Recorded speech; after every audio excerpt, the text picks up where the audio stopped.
Hello friends, welcome to my channel, and in this session we are going to discuss about the anatomy of the kidney. As you already know, the kidneys are pair of essential excretory organs which are part of the urinary system along with the ureters and urinary bladder. Kidney subserve the functions of the excreting the urine and formation of the urine.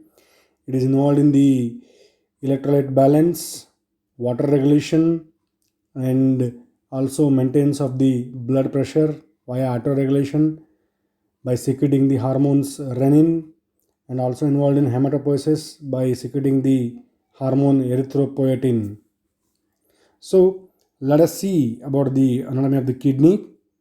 So first we will see the contents under which we are going to discuss about the anatomy of kidney. First we will see the introduction, then location and orientation, shape and measurements, external features, the coverings of the kidney, the relations, the structures which are related to kidney, internal features, then blood supply, nerve supply, and lastly applied aspects. Before that we will discuss about the development in brief. So kidneys, what are kidneys? I already told you they are pair of excretory organs, but they are two bean-shaped reddish brown organs. So you can notice here they are two bean-shaped reddish brown organs which are located in the posterior abdominal wall. They are attached to the posterior abdominal wall. They are retroperitoneal organs, and you can notice here they are occupying the different regions of the anterior abdominal wall. The right kidney is lower than the left kidney due to the presence of the liver, and kidney is separated from the liver by the hepatorenal pouch of the Morrison. We have discussed about the renal impression on the liver. Please go and refer the video on the anatomy of the liver. And as I told you, they are situated close to the posterior abdominal wall. They are retroperitoneal organs. And when you see the coming to the shape of the kidneys, they are bean shaped and around 11 centimeters in the length, 6 centimeters in the width, 3 centimeters in thickness. You can remember 12, 6, 3. Half of 12 is 6 and half of 6 is 3. You can remember. So roughly around 11 centimeter in length, 6 centimeter in the width, and 3 centimeter in thickness. These are the measurements, and around 150 grams in males, 135 grams in females. That is the weight of the kidney. Coming to the external features, so it presents the two poles as we have already discussed, the upper and lower end. This is the upper pole which is directed upwards and medially towards the vertebral column. Lower pole, it is directed downwards and laterally away from the median plane. Upper pole is roughly an inch away from the median plane, whereas lower pole is around 3 inch or 7.5 centimeter away from the median plane. So it presents two poles, two surfaces, anterior and posterior. The anterior surface is here. This is the anterior surface directed backwards and laterally, and posterior surface directed backwards and medially. And you can see borders. It presents two borders, medial and lateral. Medial border presents the hilum. Medial border is like this, and here you can see the hilum, and lateral border is convex throughout. So it presents two borders, two poles, upper pole and lower pole, two surfaces, anterior and posterior, and two borders, medial and lateral border. And hilum is related here in the medial border. So these are the external features, and you can see in this animation about the external features of the kidney. You can see there kidneys, they are retroperitoneal organs, bean shaped organs located on the posterior abdominal wall. You can notice here the right kidney is slightly lower than the left one due to presence of liver. You can notice here they are located, and when you isolate the kidney you can have the features, two poles, two surfaces, and two borders, and hilum is related to the medial border. You can notice the upper pole, this is the upper pole, lower pole, lateral border, medial border, anterior surface which is slightly convex. The posterior surface is flat. You can notice here in this view, you can see again, this is the right kidney. What we are seeing here, posterior surface is flat, and you can see the hilum is here in the medial border depression, non-peritoneal depression in the medial border of the kidney, through which structures enter and exit the hilum of the kidney. So you can notice the anterior surface is slightly convex, posterior surface is flat, lateral border is convex, medial border has two convexities and a concavity in the middle, that is called as hilum, and upper pole is directed upwards and medially, lower pole is directed downwards and laterally. Upper pole is an inch away from the median plane, lower pole is around 3 inch away from the median plane. So these are the external features of the kidney. So kidneys are essential organs of the excretion, part of urinary system. They are located in the posterior abdominal wall. They are retroperitoneal organs, bean-shaped organs that you have seen here. So next, here in the specimen, when you open the abdominal cavity, there is the position of the right and left kidneys. You can notice right kidney is slightly lower than the left due to the presence of large liver on the right side. And when you remove all the fat and coverings, when you notice here, the kidney is covered by the different layers of the fat, perinephric fat and paranephric fat. We'll discuss about that. And here you can notice right and left kidneys here. This is the orientation. You can see the upper pole is directed upwards and medially, whereas lower pole is directed downwards and laterally. And you can notice there between the two kidneys there lies the two big vessels of the abdomen. On the right side inferior vena cava, on the left side abdominal aorta.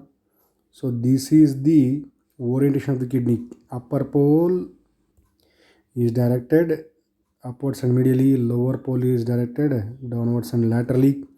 The longitudinal axis is here, downwards and laterally, transverse axis backwards and laterally. So kidney is sloping on the posterior abdominal wall.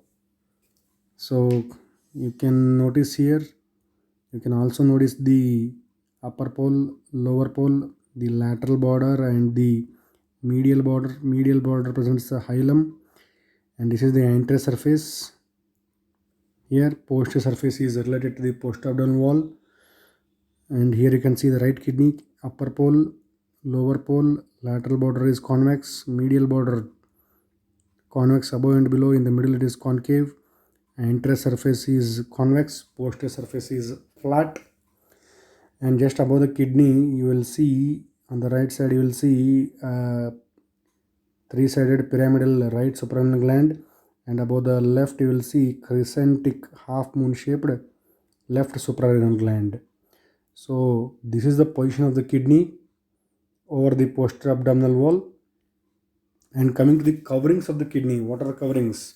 From inside to outside you will see the renal capsule, then perirenal fat, then renal fascia and pararenal fat.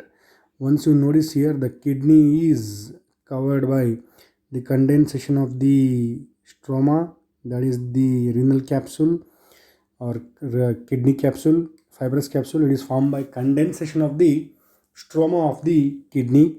Then there is a surrounding fat that is known as the perinephric fat, and outside that you will see one more layer, that is nothing but the condensation of the extraperitoneal tissue around the kidney. It has the two layers, anterior and posterior.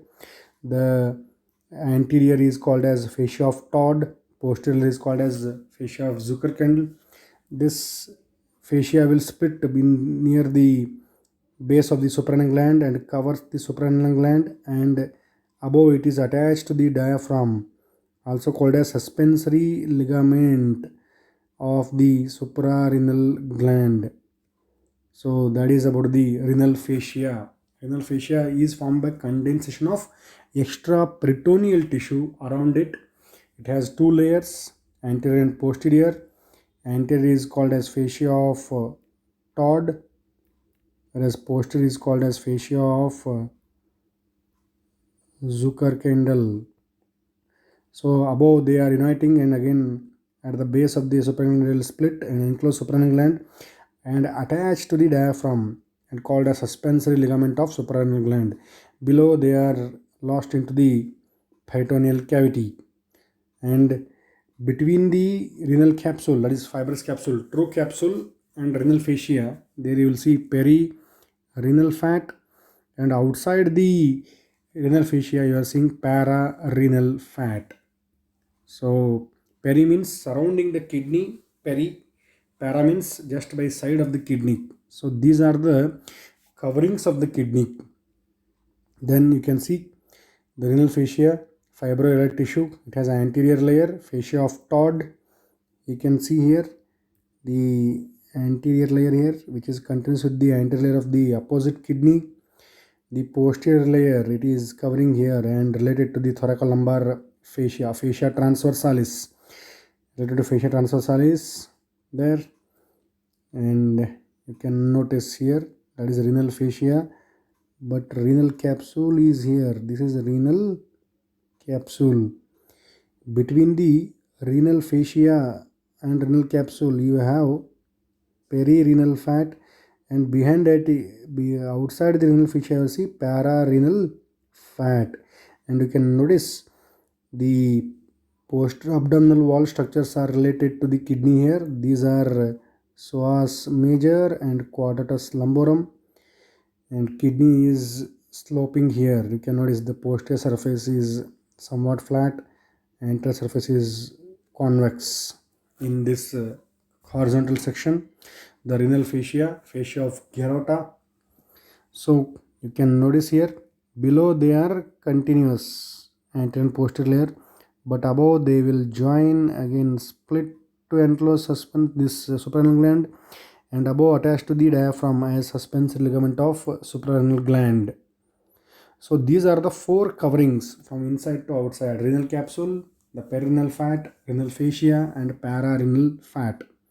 And these renal capsule can be utilized in case of the floating kidney. When the kidney is suspended by the peritoneum or a fold, mobile kidney, this capsule can be utilized to fix the kidney in the procedure called as nephropexy. Nephropexy means fixing the kidney.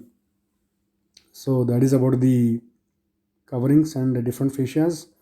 Next, coming to the hilum. Hilum is a depression in the medial border, and structures passing through it from anterior to posterior are the renal vein, then renal artery, then renal pelvis.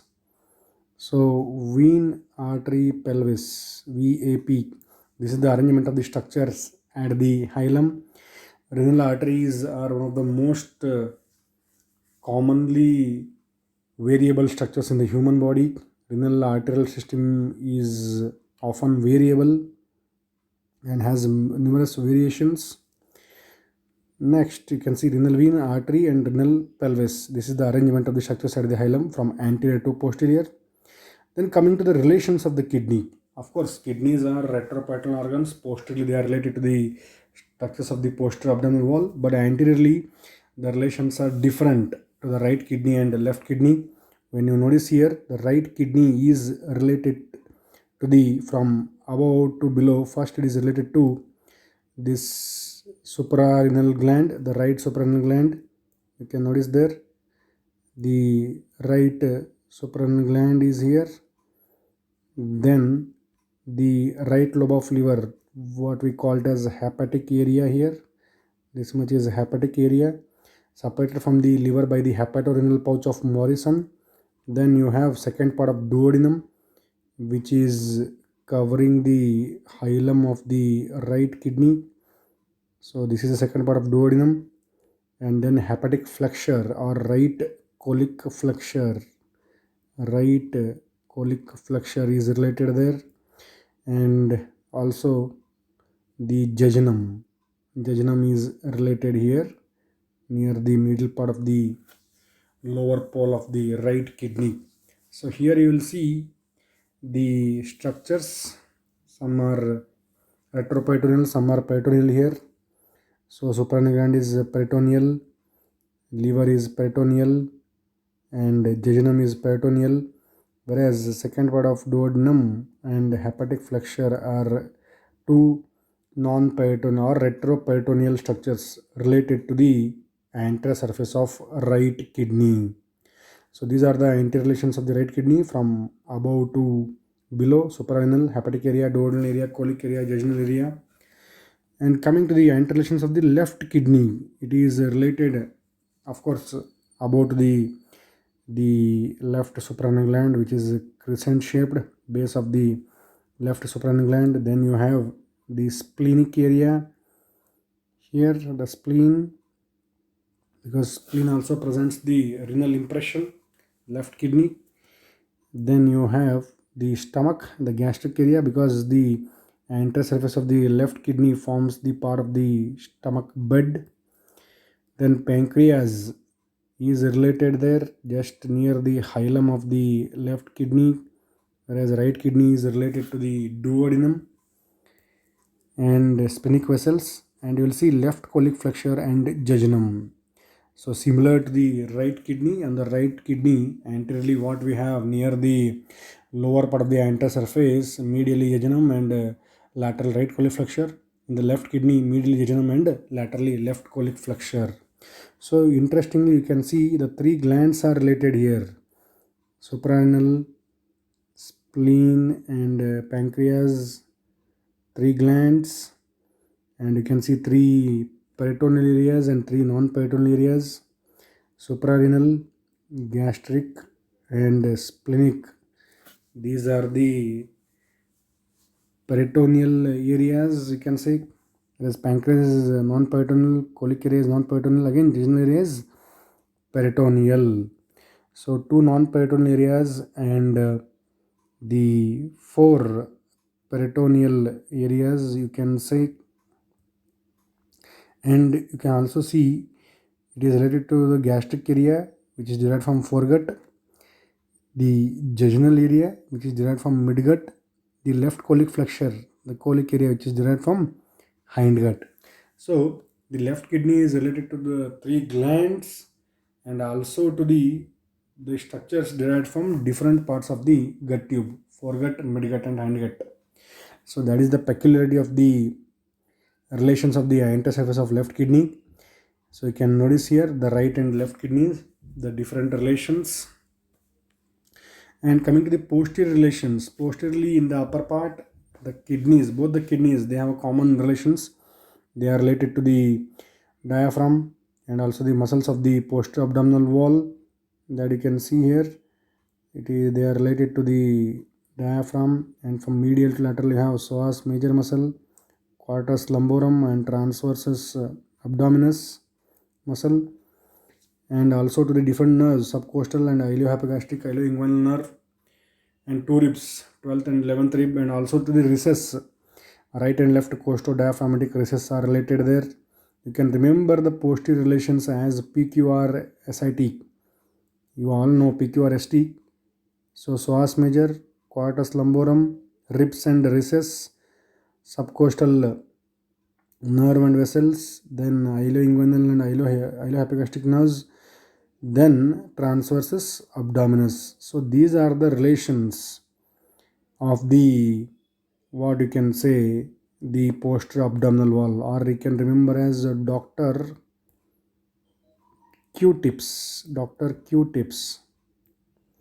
D for diaphragm, R for ribs and recesses, costodiaphragmatic recess, Q is for quadratus lumborum, T is for transversus abdominis, I for iliohypogastric and ilioinguinal nerve, P for psoas major, and S for subcostal nerve and vessels. So this is a mnemonic to remember the relations of posterior relations of both the kidneys, which are same. You can say right and left, but almost they are same. So remember that the right kidney is related to 12th rib, whereas left kidney is related to both 11th and 12th, because right kidney is lower due to the presence of liver. It is only related to the 12th one, whereas left is related to both 11th and 12th ribs. Next you can see here, coming to the relations of the right kidney, the anterior surface, you can see the right kidney.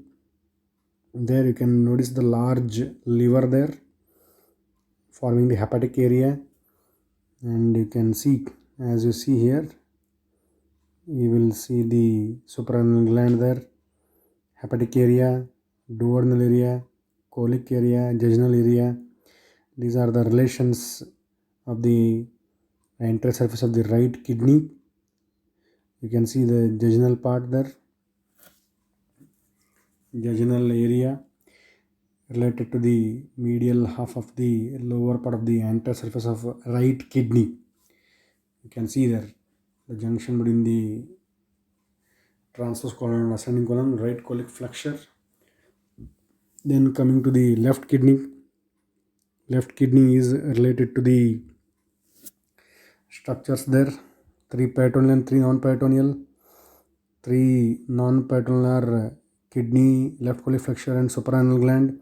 3 peritoneal are stomach, spleen and jejunum, coils of jejunum. 3 glands, that is pancreas, spleen and suprarenal gland, and each structure derived from the each part of the gut tube, stomach from the foregut, jejunum from the midgut, and left colic flexure from the hindgut. So remember rule of 3. You can see the pancreas there, spleen, you can see the left colic flexure. So the right kidney is related to the 5 structures, left kidney to the 6. 3 peritoneal, 3 non-peritoneal, 3 glands, and 3 parts which are derived from each part of the divisions of the definitely gut tube. And you can see, coming to the posterior relations here, we are seeing the posterior relations of the left kidney. Here you can see the muscle called as transversus abdominis muscle. You can see here transversus abdominis muscle, and you can see here this is the psoas major. Let us remove this transversus abdominis. Yes, you can see here in the upper part it is related to the diaphragm and costodiaphragmatic recess. As you go here, you are seeing the psoas major muscle and quadratus lumborum related there, 11th and 12th ribs. The left kidney is related both to the 11th and 12th, whereas right only to the 12th, because it lies at the lower level than the left one. And you can notice those are the intercostal nerve vessels, that is subcostal vessel and nerve. And here you can notice the vessels here, that is ilioinguinal nerve and iliohypogastric nerve coming from the lumbar plexus. So these are the relations. How do you remember that? The relations of the posterior surface, Dr. Q-tips, diaphragm, then ribs, recess, quadratus lumborum, transversus abdominis, iliohypogastric, iliolinguinal, psoas major, subcostal vessels and nerves. These relations are common to both right and left kidney. So remember the left kidney anti-relations, 6 viscera are related, 3 peritoneal, 3 non-peritoneal. Previously I told suprarenal gland as peritoneal, but it is non-peritoneal. Suprarenal gland, pancreas and left colic flexure are non-peritoneal impressions, whereas the spleen, stomach and jejunum are peritoneal impressions. So that is correction. And coming to the macroscopic structure, when you take out the section, cross section of the kidney, here you are showing the left kidney. You can see the outer cortex and inner medulla. In the outer cortex, you are seeing the renal columns here, renal columns of Bertin, and inner medulla. This whole thing is the cortex here, and you have the inner medulla where you see the renal pyramids of Malpighi, which are nothing but containing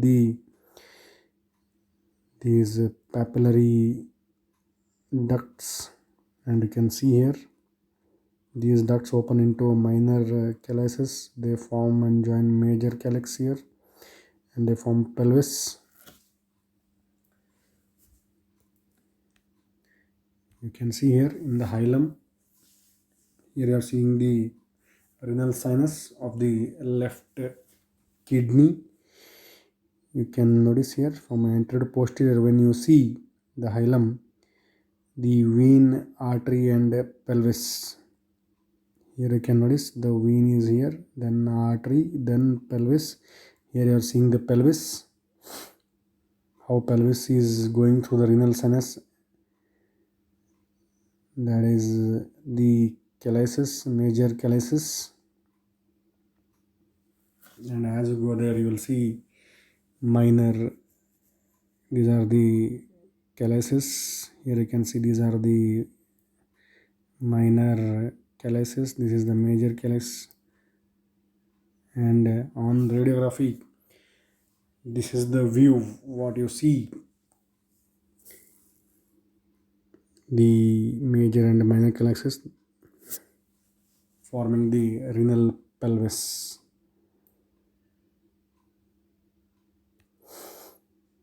As you go deeper here, that is the ureter, then renal pelvis, then major and minor calyces.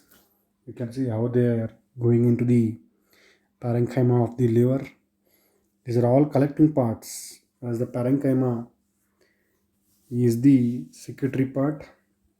You can see these are renal pyramids, what your papillae, what we call it as, and you can see the other papilla. And here in this cross section of the right kidney with the vessels removed, you can see the outer cortex here, the cortex medulla is there, and in the medulla you can see these are the papillae, and all these papillary ducts, they are growing there and opening into the calyces. So this is about the interior or microscopic structure, and nephrons are the structural and functional units of the kidney. You can see there are around 1 to 3 millions of nephrons. And coming to the arterial supply, the kidneys are supplied by the renal arteries, and also they have some accessory renal arteries. I told you in the beginning only, renal arteries are most varied structures in the human body. And here you can see the abdominal aorta is giving the right and left renal arteries, that is abdominal aorta. And you can see how the abdominal arteries are running backwards and laterally towards the hilum, that is inferior vena cava.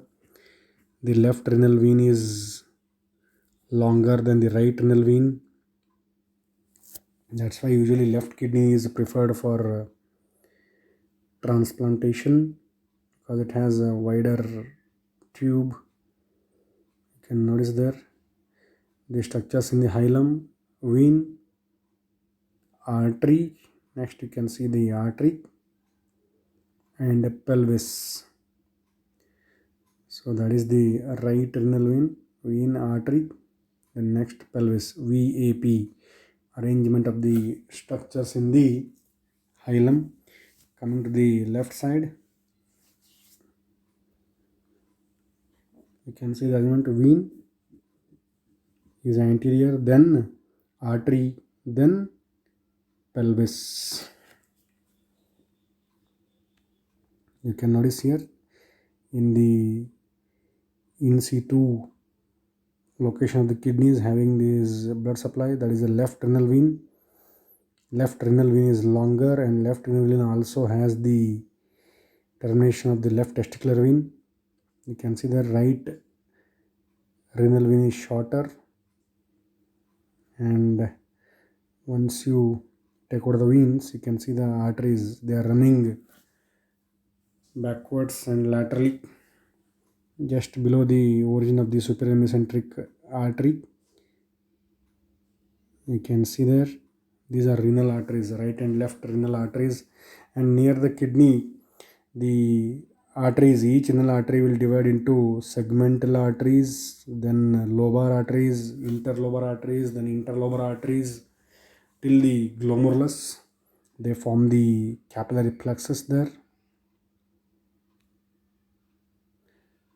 Then coming to the segments here, each renal artery will divide into 5 segments: apical, upper, middle, lower, and posterior.